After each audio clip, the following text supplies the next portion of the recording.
Rhythm Nation chanting, boy, don't make me Jackson. Buffalo Bills.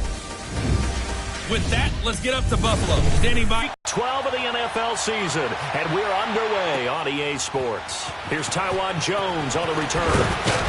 And he'll be brought down at the 23. Running back LaShawn McCoy. And that one blown up quickly, as he's going to be stopped before he could even get started. So a look here at the key inactives, and we got this list before the game down on the field. And they tell us the same thing every time, don't they? Next. And, partner, I think that's a great example that not all tight ends are created equal, because everything was right. Got the completion, but he's not one of the more dynamic guys in the league. So even though he caught it, couldn't turn it into much more. Here, left side, Thomas. And he'll get it down to the 47 here. The completion good for 3, and it's second down. I think it's okay there. They didn't get a whole lot on that play, but it's nice to have a safety valve that's built like this guy. Big target, guy you can spot pretty easily. Put it on him when your other targets aren't open. Nowhere to go here. He lost the football. And did the Jaguars come up with it? They did. And he's going to be taken down here with a penalty flag on the field. Holding defense.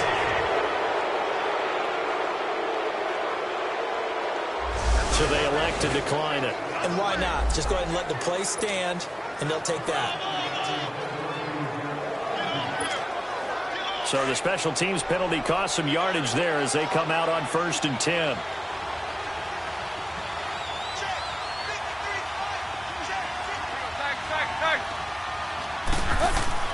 Now a first down throw, Tannehill.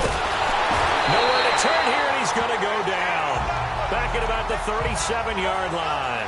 Kyle Williams in there to get him, and that's sack number 6 for him on the year.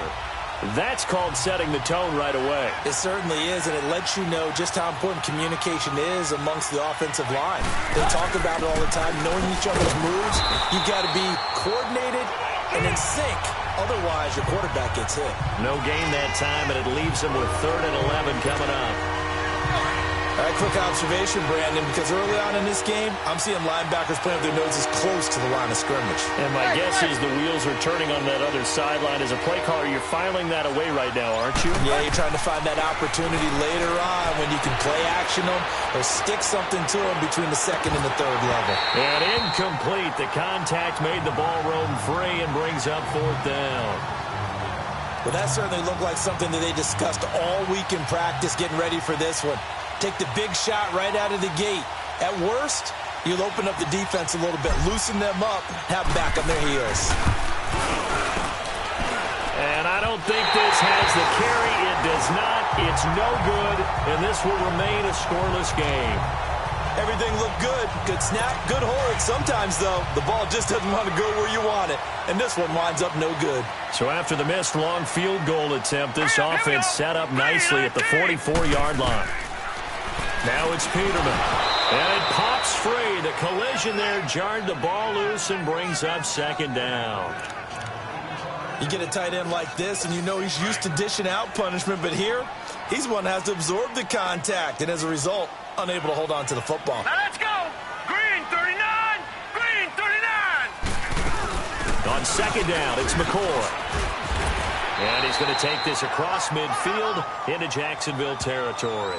A nice job to get 8 there after the incompletion, and now they'll look at a 3rd and 2 coming up. And that was a good run. This was only one of 9 guys to go over 1,000 yards in 2017, and I think you can't let him run wild here.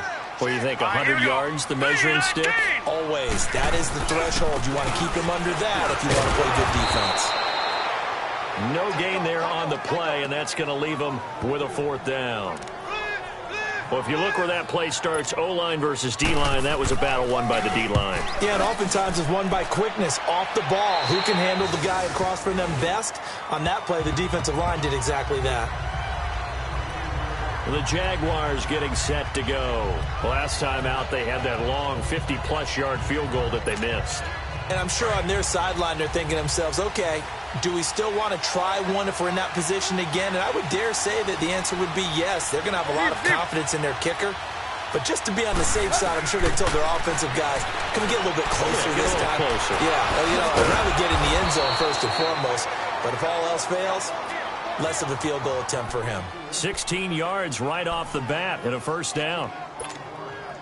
You can see the time and effort and thought that they put into their passing game because it was evident right there.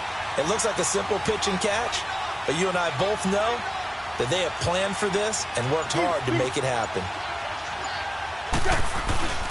Fournette, a first down carry. And he'll get this up only to about the 33. Just a yard on the first down carry, so it's 2nd and 9.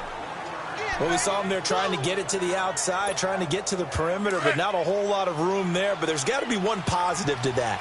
If you keep moving laterally, creases tend to develop as the game moves on, and they can run it back inside later. Dumps it off to Fournette. They'll get nothing out of that one, and it's going to lead to a 3rd down. They tried to swing it out left into the flat, but the defense, they were very principled there. It felt very West Coast offense, didn't it? You know their expression, right? On a West Coast offense, when they throw the ball, it's either going to be a touchdown or a check. Alongside the former defensive back Charles Davis, I'm Brandon Gaudin. It's Jaguar football as we begin quarter number 2. They're facing a tough spot, 3rd and 8 here to start things out. A shotgun snap for Tannehill. He'll check this one off to Fournette. And able to break one tackle, but then quickly brought down. But a nice little gain. It's an 8-yard pickup, and that'll bring up 4th down. Instead of throwing it downfield, Charles, they just tried to dump it underneath there. Do you like the call? I do. I think it's a high-percentage play because you get the completion, and what you're counting on is your back to use his legs and his elusiveness to make people miss and pick up the first down. In this case, it didn't happen. Giving to the big tight end on 4th. And he's got the first down as he's up to the 45-yard line. They only needed a 4. And taking it across midfield and inside the 45. First down, Jacksonville. The passing game looking sharp on this drive for the Jags. When this offense can get their tight ends involved, they can move the football. Here, a nice route, able to look it in, and picks up the first down. Kill. Hey. 50.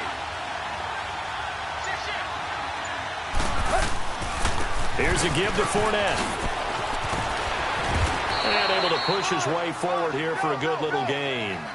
Give him 5 on the carry there, and it'll be 2nd down. One thing to keep in mind, partner, especially in the second half, when you've got a running back of this size, of these dimensions, I can just tell you, attrition does set in for a defense because you're excited about hitting him in the first half. Maybe not so much in the second half, and some of these shorter gains turn into bigger runs later. Throw left side complete. It's Paul. And he'll work it inside the 30 to the 29-yard line.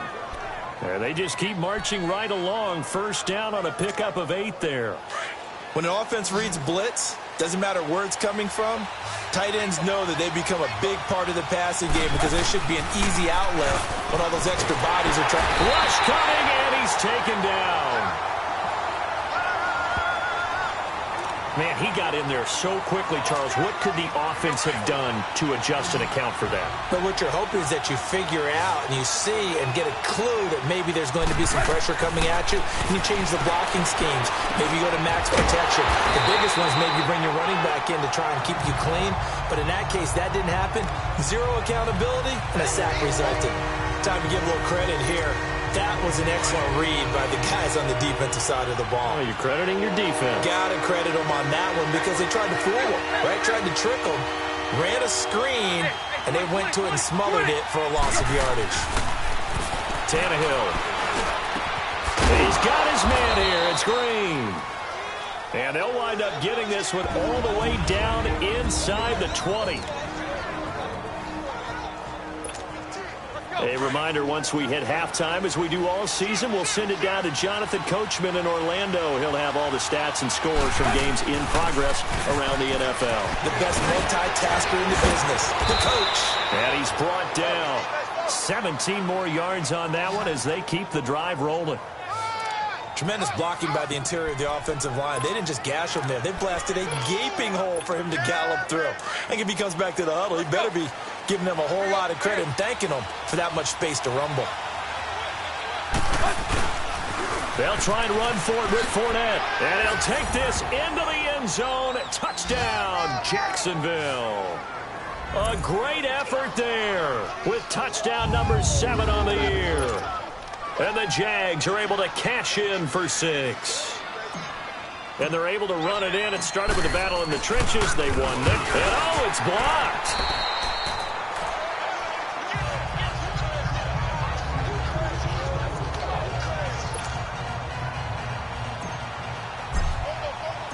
Here's Lambeau out to kick this one away. This will be fielded on the back line of the end zone.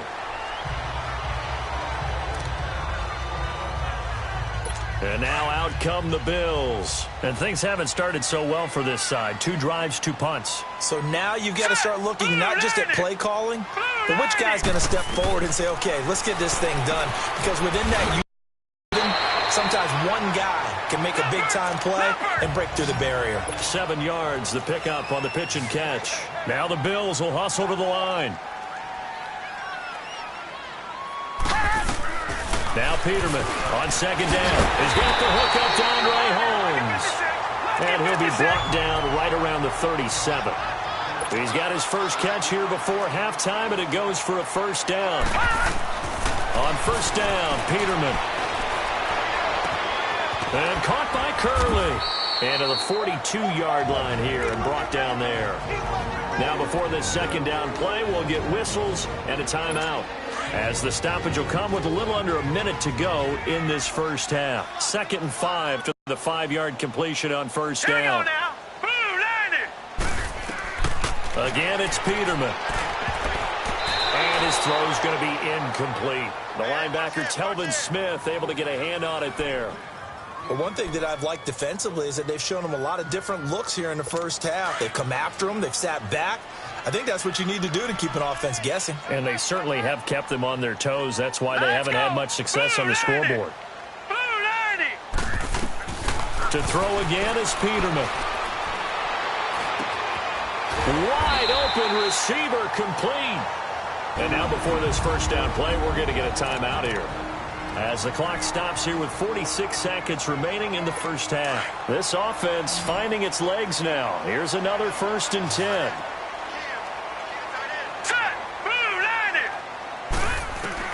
On 1st and 10, it's Peterman.